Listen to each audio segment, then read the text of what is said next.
वैसे कायदा तो ये कहता है कि अष्टमी चतुर्दशी के दिन चूल्हे का भी उपवास होना चाहिए, चूल्हा भी नहीं जलना चाहिए। जैनी का घर तो वो है, जैन का घर वही 8 साल से ऊपर के सारे लोग चारों प्रकार के आहारों का त्याग करके अपने जीवन का वह परमात्मा से बात करने का प्रयास करते हैं और धर्म ध्यान में तल्लीन होते हैं। अगर आपसे नहीं बनता तो अपने घर में ही शुद्ध भोजन करने का प्रयास करें। आज घरों में भी सारी मर्यादाएं खत्म हो गई। पहले के घरों में मर्यादित मसाले, मर्यादित आटा, मर्यादा से युक्त बूरा, सारी चीजें मर्यादित होती थी। और आज घरों में 10-10 दिन का आटा पिस करके रखा रहता है। गेहूं धुलते हैं कि नहीं? सभी घरों में गेहूं धुलते हैं कि नहीं? मगर आटा कितने दिन का खाते हो? महाराज जी 10-15 दिन का, 10 किलो पिस जाता है, 15 दिन चल जाता है कई घरों में। और अभी मर्यादा कितने दिन की है? आटे की मर्यादा एक्सपायर डेट गर्मी में कितने दिन की है? 5 दिन की। और आटा कितने दिन चल रहा है? 15 दिन। असंख्यात जीव उसमें इल्लियां पड़ गई उस आटे में, छोटे छोटे सूक्ष्म कीड़े पड़ गए उसमें। सोचें जरा, विचार करें, जब गांव में ये स्थिति बनेगी तो शहर वालों का क्या होगा? इसलिए गांव के लोगों को तो सब चीजें शुद्ध प्राप्त होती हैं। वो चाहें तो बहुत व्यवस्थित मर्यादित भोजन तो अष्टमी चतुर्दशी को कर ही सकते हैं, मर्यादित आटा, मर्यादित मसाला आदि सब। मगर महाराज जी हमारे घर में नमक बाजार का आने लगा, कैप्टन कुक, आयोडीन युक्त। और वो मर्यादा नमक की एक्सपायर डेट क्या है? सब चीजों की एक्सपायर डेट है जैन दर्शन में। नमक पीसने न कूटने के बाद जब नमक बारीक हो जाता है 48 मिनट तक उसकी मर्यादा होती है, उसके बाद उसमें जीव पैदा हो जाते हैं। अगर उस नमक को तुम गरम कर लेते हो, आंच दिखा देते हो, तो 6 घंटे की मर्यादा होती है। और तुमने तो कैप्टन कुक 15-20 रुपए कितने का पैकेट आता है वो मंगा के 6 रख लिए। वो मांस का पिंड रखा है तुम्हारे घर में, असंख्यात जीव उसमें बिलबिला रहे हैं। इलेक्ट्रिक माइक्रोस्कोप के सामने जब आप उसे ले जाएंगे आपको असंख्यात जीव उस नमक में दिखेंगे। मैंने अपनी सगी आंखों से देखा है जैनियों के घर में सेंधा नमक आता था, लाहौरी सेंधा नमक जो लालिमा लिए हुए रहता था। अब उसके टुकड़े करके हमारी बुजुर्ग माताएं, परिवार की महिलाएं छोटे छोटे टुकड़े करके और चीनी मिट्टी के घड़े में उसे रखती थी और प्रतिदिन उसे निकालकर 1-2 टुकड़े और खल बट्टे में कूट करके बारीक आटे में मिला लेती थी और मोटा मोटा सब्जी दाल में डाल देती थी। इतनी मर्यादित भोजन बनाती थी माताएं, और वह भोजन खाने में आनंद ही आनंद उत्पन्न होता था। और आज हम इतने प्रमादी और आलसी होते चले जा रहे हैं। हमने घरों में चक्कियां तो रख ली, मगर चक्की कब साफ होती है? एक बार पिस गया, 15 दिन के बाद फिर पिसेगा। अब उसमें आटा पहले से फंसा है उसके छेदों में जो टाकी गई है चक्की। कितने जीव उसमें उत्पन्न हो गए, असंख्यात जीव उत्पन्न हो गए। हम बाहर से तो साफ कर लेते हैं मगर अंदर से चक्की को साफ नहीं करते। इतने असंख्यात जीव उस आपके नए गेहूं में पिस करके चले जाते हैं। सोचें बंधु, ये गांव में हम सोचते थे धर्म जीवित होगा, मगर गांव में भी धर्म की स्थिति दिन प्रतिदिन कमजोर होती चली जा रही है। इसलिए प्रत्येक माँ बहन को चाहिए कि वो अपने घर में धार्मिक संस्कारों को जीवित रखे। क्या काम है? गांव में तो कोई काम ही नहीं है। चाहे तो हम शुद्ध भोजन करें, और जितना शुद्ध भोजन करेंगे उतनी विशुद्धि और सिद्धि हमारे जीवन में होगी। तो ये अष्टमी चतुर्दशी का उपवास हम अपने परिवार में चालू रखें, कभी जिंदगी में कोई बीमारी नहीं होगी। आज जो देखो महाराज जी हमें भूख ही नहीं लगती, कोई कहता महाराज पेट में दर्द होता है, कोई कहता सिर में दर्द होता है। तो जब दिन भर खाते रहोगे तो वो पचेगा कब? और बचेगा तो हाथों में फंसेगा, और बातों में फंसेगा तो गैस बनेगी तो सिर में चढ़ेगी, पैरों में चढ़ेगी तो वो पैरों में दर्द होंगे, सिर में दर्द होगा, अनेक जगह बीमारी होती चली जाएगी। इसलिए जैनाचार्यों ने जो परंपरा बनाई थी वो बहुत मार्मिक परंपरा और अनादि काल से ये परंपरा है, कोई आज की परंपरा नहीं है। हर दर्शनकार ने इसीलिए अपने अपने मजहब में ये उपवास की परंपरा को जीवित रखा। तो जैनी भी अपने घरों में, अपनी समाज में ये परंपरा को चालू रखें कि एक टाइम कम से कम अष्टमी के दिन एक टाइम भोजन करें, और शाम को चलो दोपहर को भी पानी पी लो, मगर एक टाइम अन्न का त्याग तो अपने जीवन में करना ही चाहिए। हमारे लाल बहादुर शास्त्री ने कहा था कि सोमवार के दिन एक टाइम का भोजन देश के लिए छोड़ देना चाहिए, कि देश के लिए एक टाइम का भोजन अगर हम छोड़ेंगे कितना भोजन बचेगा, कितने गरीब उस भोजन से पलेंगे, कितने लोगों का जीवन उससे चलेगा। मगर हम तो खाते चले जाते, कितना खा गए। अगर तुम्हारे खाने का मैं टोटल करूं, एक बार का अगर 400 ग्राम मान लूं, एक टाइम में 400 ग्राम तो खा लेते होंगे, तो एक महीने में 12 किलो, एक साल में 144 किलो, और अगर कोई 55 साल का हो गया, 5 साल बचपन के निकाल दो तो 77 कुंटल खा गया एक टाइम में, तो 2 टाइम में 154 कुंटल खा गया। खबरों कितना खा गई?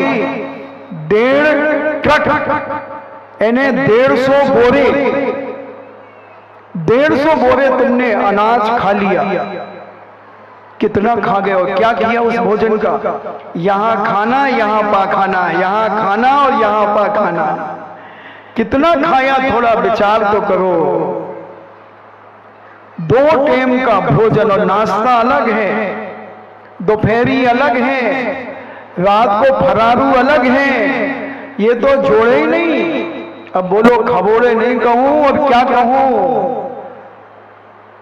सोचो जरा, कितना खा गए, लज्जा आना चाहिए। कितना खाया और क्या किया उस खाने का? यहां खाना, यहां पाखाना, यहां खाना, वहां पाखाना। कितना खा गए, थोड़ा विचार करो। गिलानी नहीं होती कि हे भगवान कितना खाऊंगा मैं, अघोरी हूं क्या? जन्म जन्म का भूखा हूं क्या नरक से निकल करके आया हूं?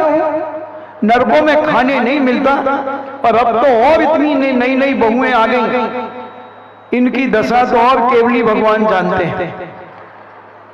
ये चने की दाल बनाएंगी, चने की दाल निकालेंगी, 2-4 दाने मुंह में ही डाल लेती हुई चोखे। मूंगफली सेकेंगी, 2-4 मूंगफली मुंह में डाल देंगी। अब बताओ, झूठे होकर के भोजन बना रही, क्या होगा? क्या खान अगान होगा? इतने भूखे हो गए कि भोजन बनाने के पहले ही खा गए। कैसी थी हमारी वो महिलाएं, हमारी ये प्यारी माताएं, कि भोजन की थाली पर भोजन करने के बाद 10, साढ़े 10, 11 बजे चारों प्रकार का आहारों का त्याग कर देती थी, गर्मी में 5 बजे तक।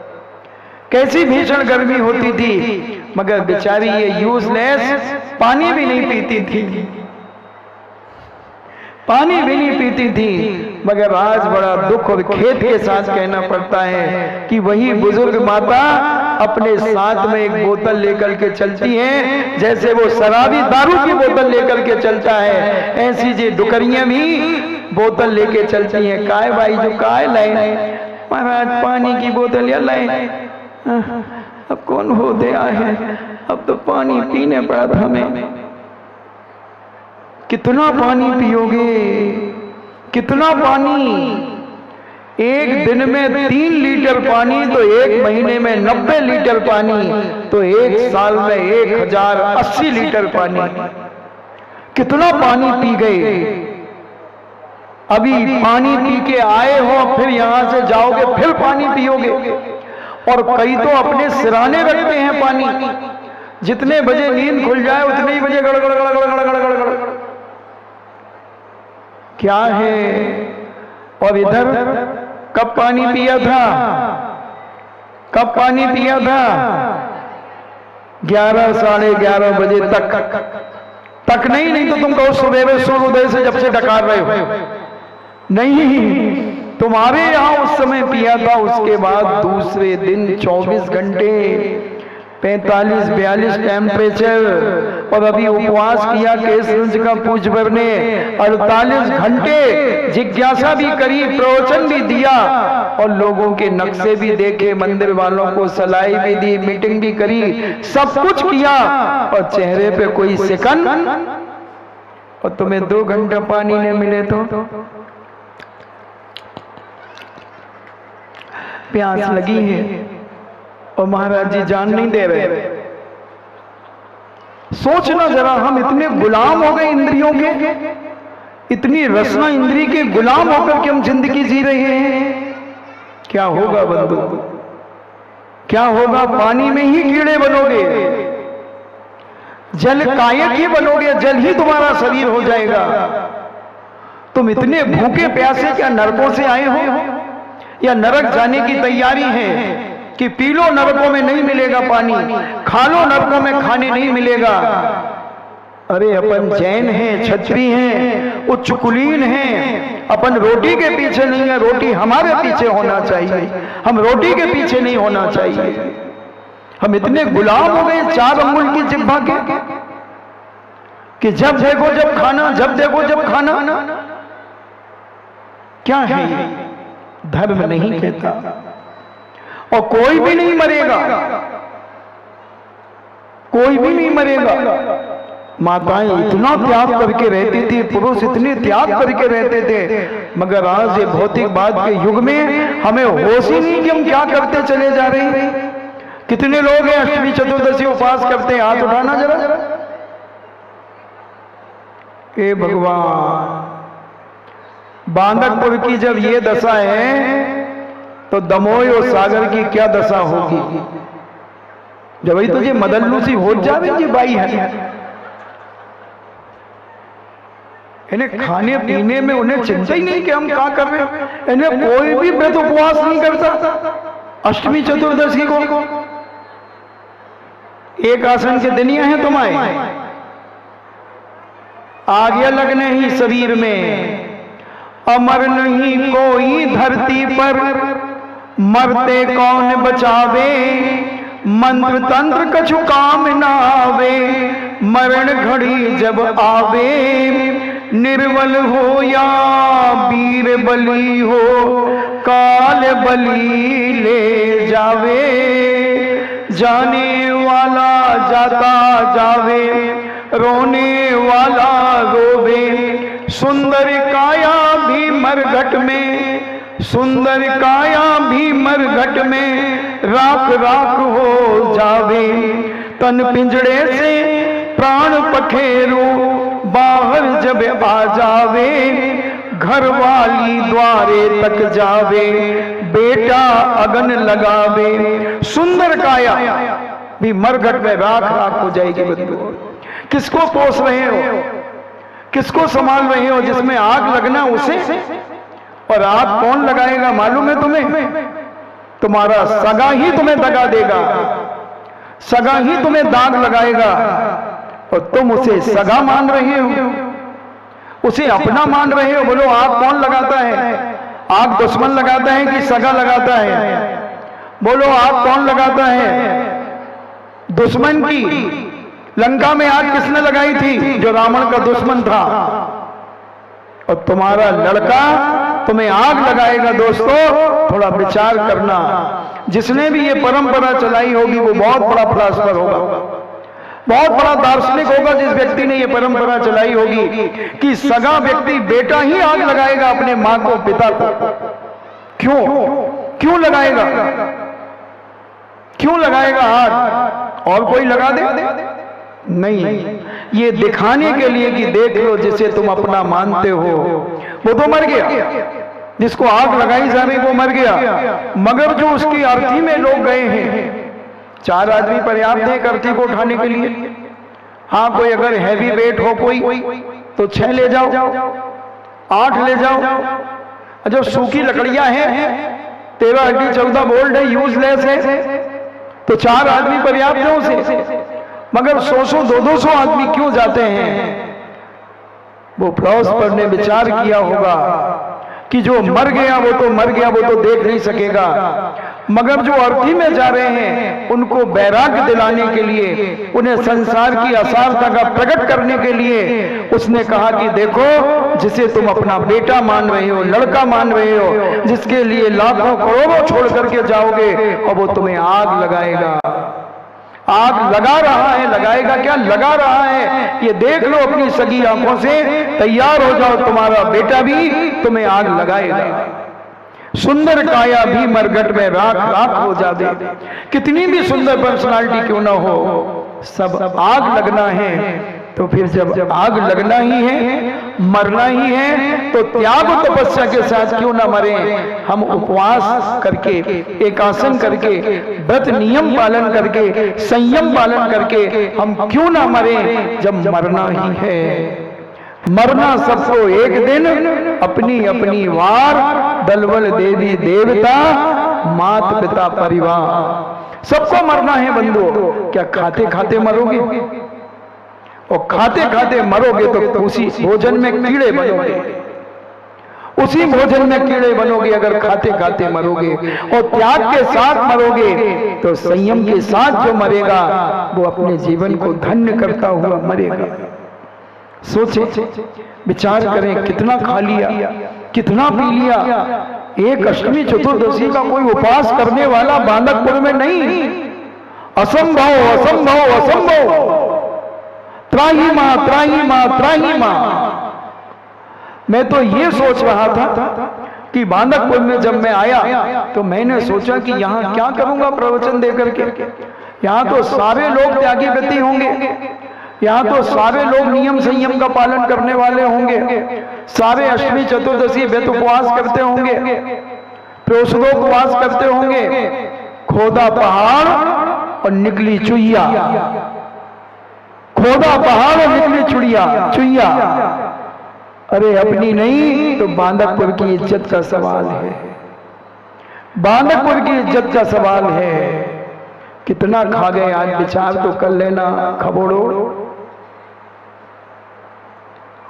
जो 55 साल का है वो 154 कुंटल, इन्हें 150 बोरे और 4 बोरा और इतना खा गया, और अभी कितना और खाएगा, कितना और खाएगा। खाने वाले ही अस्पताल जाते हैं, खाने वाले ही अस्पताल जाते हैं। अरे बनाओ भावना अपने जीवन में कि हे भगवान मुझे ऐसी शक्ति दो। पारसनाथ स्वामी के चरणों में बैठकर शक्ति लो उनसे कि भगवान धन्य है, आपने तो इतने उपवास कर डाले। 7 दिन तक आप पिटते रहे बिजोलिया के अंदर, चारों प्रकार के आहार त्याग करके। और हम कैसे आपके भक्त पापी, कमबख्त कैसे हम कि हम तो खाने पीने में लगे हैं। सवेरे 1 गिलास चाय खमोश लें,